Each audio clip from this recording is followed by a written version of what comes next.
ముందుగా మేషరాశి. మేషరాశి వారికి ఈ వారం ఆర్థికపరమైన అంశాల పట్ల జాగ్రత్త వహించాలి. ఖర్చులు అధికంగా ఉండే అవకాశం గోచరిస్తుంది. వృత్తి ఉద్యోగాల్లో చిన్నపాటి మార్పులు ఉండే అవకాశం ఉంది. వ్యాపారం మటుకి అంతంత మాత్రంగా ఉంటుంది.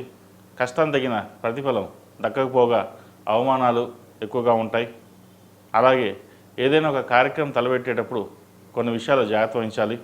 అలాగే సంతానం పట్ల ఆరోగ్య విషయంలో కొన్ని జాగ్రత్తలు తీసుకోవాలి. మీరు ఏది తలిచినా సరే అది వెనక్కి వెళ్ళడం, ఏదైనా ఒక పని అనుకుంటే అది వెనక్కి లాగేవారు ఉండడం అటువంటి జరుగుతుంటాయి. అయితే వ్యయంలో శని కొంచెం బలంగా ఉన్నారు కాబట్టి కొన్ని పనులు నిదానంగా సాగినా అవి వారాంతంలో పూర్తవుతాయి. అదేవిధంగా విదేశాలకు సంబంధించిన విషయ వ్యవహారాలు కావచ్చు, సంతానపరంగా విషయ వ్యవహారాలు కావచ్చు, శుభకార్యాల విషయంలో కావచ్చు, అలాగే డబ్బు ఖర్చు పెట్టే విషయంలో కావచ్చు, ఏదైనా సరే ఖర్చు చేసేటప్పుడు ఏదైనా కార్యక్రమం తలపెట్టేటప్పుడు 1-4 సార్లు ఆలోచించి ముందుకు వెళ్ళడం చెప్పదగినది. ఈ రాశి వారికి ఏలినాటి నడుస్తుంది. ఏలినాటి నడుస్తున్న ఈ వారం శని వీళ్ళకి బలంగా ఉన్నారు కాబట్టి కొన్ని పనులు సాఫీగా సాగిపోతాయి. కష్టే ఫలి అన్నారు. మీ కష్టం తగిన ప్రతిఫలం ఈ వారం లభిస్తుంది. అలాగే వివాహం కాని వారికి వివాహ ప్రయత్నాల విషయంలో కొంత జాప్యం జరుగుతుంది. వచ్చిన సంబంధాలు వెనక్కి వెళ్ళిపోవడం లేదా నచ్చకపోవడం ఇటువంటి జరుగుతాయి.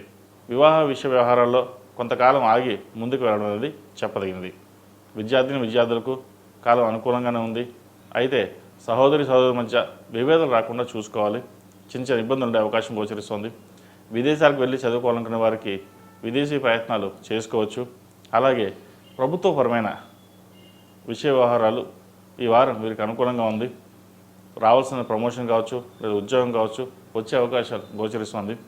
విదేశాల్లో ఉన్న వారికి ఉద్యోగ ప్రయత్నాలు ప్రారంభించవచ్చు. మంచి అవకాశాలు కలిసి వస్తాయి. ఈ రాశిలో జన్మించిన స్త్రీలకు వృత్తి ఉద్యోగాల పట్ల వ్యాపారం పట్ల మంచి అవగాహన ఉంటుంది. అయితే భాగస్వామితోటి విభేదాలు రాకుండా చూసుకోవాలి. చిన్న మనస్పర్ధలు వచ్చే అవకాశం గోచరిస్తుంది. ఏదైనా సరే సర్దుకుపోవాలి, ముందుకు వెళ్ళాలి అనే ధోరణితోటే ఉంటారు. అలా చేయడం కూడా మంచిదే. వీళ్ళకి ఏలినాటి నడుస్తుంది కాబట్టి 8 శనివారాలు శనికి తైలాభిషేకం, నువ్వుల నూనెతోటి దీపారాధన చేయండి. మంచి ఫలితాలు సంప్రాప్తిస్తాయి. అలాగే ఈ రాశిలో జన్మించిన వారికి ధనం ఖర్చు అయ్యే అవకాశం ఎక్కువగా గోచరిస్తుంది. అది వ్యాపారం నిమిత్తం కావచ్చు లేదా ఏదైనా ఇతరత విషయాలు కావచ్చు. వాటి విషయంలో ఒక క్లారిటీగా ఉండి ముందుకు వెళ్ళడం అనేది చెప్పదగినది.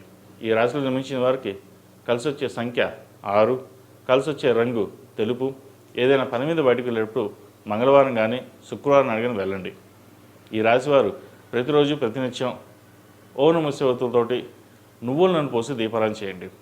ఏలినాటి శని జరుగుతుంది కాబట్టి నువ్వుల నూనె అభిషేకం కావచ్చు, దీపారాధన కావచ్చు, ఎంతవరకు చేస్తే అంత మంచిది. అలాగే ప్రతిరోజు ప్రతినిత్యం ఆరవలి కుంకుమతోటి లేదా కుబేర కుంకుమతోటి అమ్మవారిని పూజించండి. మంచి ఫలితాలు ఉంటాయి. ఎందుకంటే ఏలినాటి శనప్పుడు శనికి అధిష్టాన దేవత దుర్గాదేవి. అమ్మవారిని ఎంత ధ్యానం చేస్తే అంత మంచి ఫలితాలు ఉంటాయి.